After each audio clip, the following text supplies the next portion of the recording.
KIFI એસોસિએશનના chairman Akshay Kumar દ્વારા પ્રેરિત માર્શલ આર્ટ્સ કુડોની વર્લ્ડ ટુર્નામેન્ટનું આયોજન સુરતના ઇન્ડોર સ્ટેડિયમમાં કરવામાં આવ્યું છે।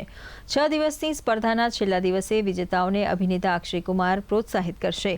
સ્પર્ધાના બીજા દિવસે તમામ ફોર્મેટના ખેલાડીઓમાં ઉત્સાહ જોવા મળ્યો હતો। ટુર્નામેન્ટના આયોજક હેન્સી મેહુલ વોરાએ જણાવ્યું હતું કે કીડો રમત દુનિયાભરની અંદર હાલ પ્રચલિત બની છે, જેનું મુખ્ય કારણ તો બોલિવૂડના સુપરસ્ટાર અને એક્શન સ્ટાર અક્ષય કુમાર છે। ભારતના 32 રાજ્યો અને કેન્દ્ર શાસિત પ્રદેશોના અંદાજે હજારો પ્રતિસ્पर्धियों આ સ્પર્ધામાં ભાગ લીધો છે।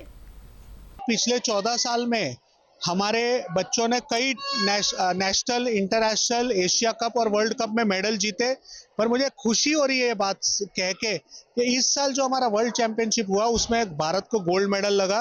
हमारी रुद्राणी पटेल जोधपुर की, जिसे हम गोल्डन गर्ल ऑफ कूडो कहते हैं, उसे गोल्ड मेडल लगा।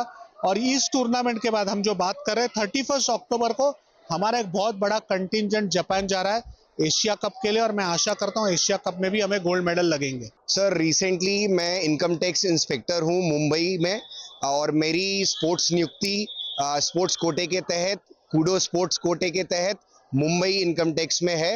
और मैं धन्यवाद करना चाहता हूँ कूडो इंटरनेशनल फेडरेशन का, जिसके वजह से आज मैं मुंबई इनकम टैक्स में पदस्थ हूँ। सर।